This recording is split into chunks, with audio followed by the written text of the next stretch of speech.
Bienvenue sur Work in Process, le podcast dédié aux entrepreneurs qui veulent bosser moins mais mieux en ayant une croissance pérenne. Alors, si vous voulez allier croissance et sérénité, performance et flexibilité, abonnez-vous. Ce podcast va devenir votre outil préféré. Je suis Marine Aubaré, business designer. Ma passion ? Décortiquer vos problèmes et vous proposer des solutions innovantes et performantes. Bienvenue dans l'aventure. Bonjour à tous et bienvenue dans un nouvel épisode de Work in Process.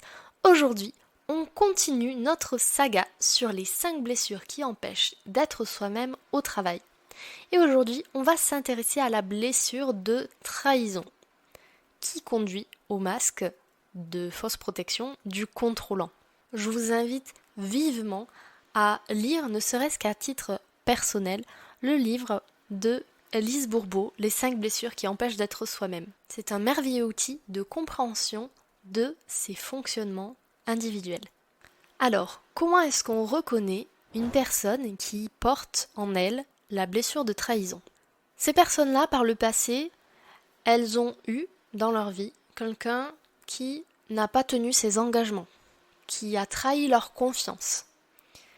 Elles ont vécu ça comme un signal d'alerte, d'alarme envers les autres, qui potentiellement pourraient aussi le ou la trahir. Et du coup, depuis, pour ne pas revivre cette blessure, elles ont adopté inconsciemment le masque du contrôlant. Si on crase un petit peu plus le sujet, le masque du contrôlant, c'est généralement le masque secondaire du dépendant, donc de l'épisode précédent de la saga, lorsque cette personne décide de devenir justement indépendante. Alors comment va raisonner un contrôlant quand il porte son masque ? Il peut avoir des comportements ou des pensées qui disent « faites-moi confiance ». Pour ces personnes-là, être reconnu, c'est être une personne de confiance. C'est tenir ses engagements, quoi qu'il leur en coûte. Elles vont se poser aussi une question récurrente. Est-ce que cette personne va me trahir ? Une de ses plus grandes peurs à cette personne-là, c'est la dissociation. C'est des personnes généralement qui sont très exigeantes envers les autres, mais surtout envers elles-mêmes. Elles ne laissent rien dépasser. Tout doit être sous contrôle. Et quand je dis tout, c'est tout. C'est des personnes qui vont avoir du mal à déléguer. Et lorsque ce sont des chefs d'entreprise ou des managers qui ont cette blessure de trahison, si ils ou elles n'ont pas travaillé dessus, ça conduit généralement à des situations conflictuelles avec les personnes qu'ils ou elles ont embauchées. Un autre raisonnement d'une personne qui porte le masque du contrôlant inconsciemment, c'est « je dois être capable pour me sentir important ». Et donc, pour me sentir le droit d'exister, si on fait le parallèle avec le masque du dépendant qu'on a vu dans l'épisode précédent. Ces personnes-là ont besoin de se prouver leur force, leur courage, leurs compétences, etc. pour se sentir important, pour estimer qu'elles ont le droit d'être là où elles sont. C'est des personnes généralement qui sont très sensibles, mais qui vont avoir tendance à ne pas le montrer, ou alors à un cercle très restreint, choisi sur le volet, où leur confiance a déjà été éprouvée plusieurs fois. Et comme je vous l'ai dit, c'est des personnes qui sont très exigeantes envers eux-mêmes. Lâcher prise, pour eux, c'est compliqué. À part dans le dictionnaire, ça n'est pas dans leur quotidien. Quelles sont les attitudes du contrôlant quand il ou elle, va anticiper la trahison ? Il y a plusieurs choses. Il peut tenter, dans un premier temps, de séduire l'autre, de faire sentir à l'autre, en fait, que cette personne est importante. Il peut tenter de le ou la manipuler en créant des émotions positives ou en créant des émotions négatives. Les personnes qui ont le masque du contrôlant, généralement, ont peur de l'engagement. Les choses à long terme, c'est compliqué pour eux. Il faut aussi se dire que, par rapport aux autres, il peut parfois mentir pour arriver à ses fins et sauver sa réputation. Il va les écarter de sa vie, pour son bien. Et vous vous doutez que cette notion est totalement subjective.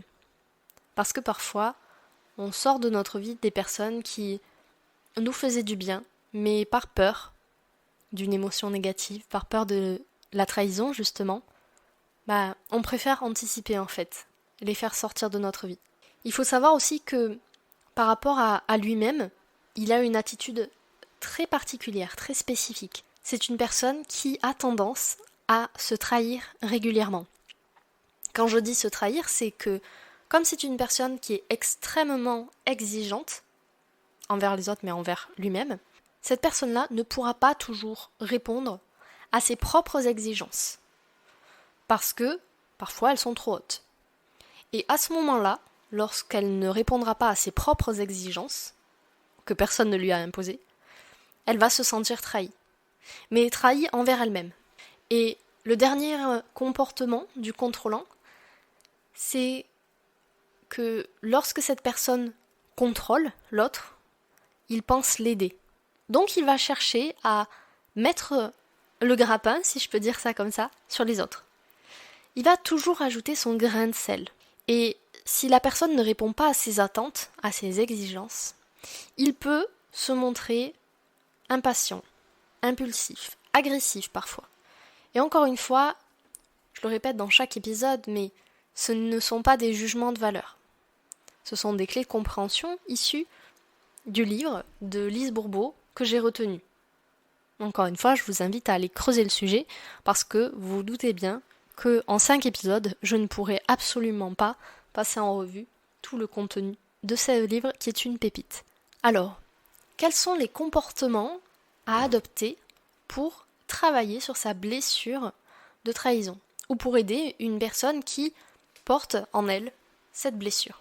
La première chose, c'est d'être conscient que ces personnes-là vont être très sceptiques par rapport à l'aide qu'ils ou elles peuvent recevoir. Ils ont l'habitude de tout contrôler, comme je vous l'ai dit. Donc, lorsque quelque chose va sortir de leur habitude, de leur routine, forcément, il y aura un peu de méfiance. Rappelez-vous que pour ces personnes-là, la majorité de ces réactions, quand ils portent leur masque, elles naissent de la peur. Et bien que certaines citations disent que la peur peut se combattre, je ne suis pas tout à fait d'accord avec ça. Pour moi, la peur, c'est un messager. Un messager qui nous indique parfois, effectivement, qu'une situation est dangereuse pour nous, pour notre survie. Ça, c'est notre cerveau primitif qui parle. Mais parfois, la peur, c'est aussi la petite voix dans notre tête qui nous dit « j'aimerais bien aller par là, mais je n'ose pas parce que c'est inconnu, que je ne maîtrise pas, que je ne contrôle pas. » Dites-vous aussi que la blessure de trahison, comme je l'ai dit au début de l'épisode, elle naît d'une blessure d'abandon qui, si je dois mettre une métaphore dessus, qui a empiré, qui s'est aggravée. Du coup, c'est une blessure qui est, entre guillemets, plus importante, plus profonde. Ce qui ne veut pas dire que quelqu'un qui a une blessure d'abandon a une blessure moins importante. Ça veut simplement dire qu'une blessure de trahison, c'est une blessure d'abandon qui n'a pas été guérie et qui s'est amplifiée. Au niveau relationnel, et ça c'est important que ce soit vous qui ayez la blessure ou que vous travaillez, que ce soit en tant que manager, en tant que collaborateur avec des personnes qui ont potentiellement ce type de blessure-là, c'est d'équilibrer les relations. Le contrôlant va essayer 2 types de jeux de relations. La première, c'est contrôlant-dépendant. Dans ce cas-là, cette personne va se nourrir de la dépendance ou de la faiblesse de l'autre. En gros, il y a un rapport inégal entre la personne contrôlante et la personne dépendante. Si vous êtes par exemple manager d'une équipe, veillez à ne pas prendre cette posture de contrôlant. Parce que en prenant plus de place dans la relation, vous allez inconsciemment mettre votre interlocuteur dans une posture de dépendant. Plutôt que de rentrer dans ce jeu relationnel, moi ce que je vous invite à faire, c'est de responsabiliser les personnes qui travaillent avec vous. Leur laisser de la place en fait, pour leurs compétences, leur personnalité, leurs idées aussi, et de se dire que finalement, peut-être que certaines personnes sont moins bonnes que vous dans certains domaines, mais peut-être que ces personnes-là sont meilleures que vous dans d'autres. En gros, encore une fois, c'est accepter l'autre tel qu'il est. Le deuxième jeu relationnel dans lequel une personne qui a un masque de contrôlant peut rentrer, c'est un rapport plutôt frontal, c'est-à-dire contrôlant contre contrôlant. Dans ce cas-là, c'est deux personnes qui vont avoir une sorte de jeu de pouvoir, qui vont essayer régulièrement de prendre le dessus sur l'un ou sur l'autre. Dans cette situation, il faut faire attention. D'une part parce que s'il y en a un qui prend le pouvoir sur l'autre, on rentre dans la relation contrôlant-dépendant. On a dit qu'on voulait éviter. Et si jamais aucun des deux ne prend le pouvoir sur l'autre, ben en fait, ça peut amplifier ce jeu de pouvoir, ce conflit relationnel, et ça peut avoir des impacts assez négatifs, notamment si vous travaillez en équipe. Donc à ce niveau-là, si vous managez par exemple des personnes qui ont ce type de blessure-là, qui ont tendance à tenir tête à l'autorité, comme on dit, dans ce cas, amenez-leur de l'écoute. Rassurez-les, encore une fois, et faites-leur comprendre qu'ils sont respectés, que certes, la confiance, ça s'acquiert, ça met du temps parfois, et que vous avez à cœur de développer cette confiance au sein de votre équipe. Si jamais c'est vous, à titre personnel, qui portez ce masque du contrôlant, et que vous sentez que ça vous porte peine au quotidien dans votre entreprise, dans ce cas, la première chose à faire, c'est déjà d'en prendre conscience. Parce que commencer par accepter ses blessures, c'est commencer à les cicatriser. D'un point de vue pratico-pratique, c'est apprendre à lâcher prise petit à petit. Je sais que c'est difficile et que moi, derrière mon micro, je suis bien à l'aise pour vous dire ça. Mais si je vous dis ça, c'est parce que apprendre le lâcher prise, pour moi, ça a été compliqué. Et je pense que c'est un apprentissage, peut-être même de toute une vie. Parce qu'on rencontrera toujours dans notre vie des situations où on n'aura pas le contrôle. C'est normal, ça fait partie de la vie.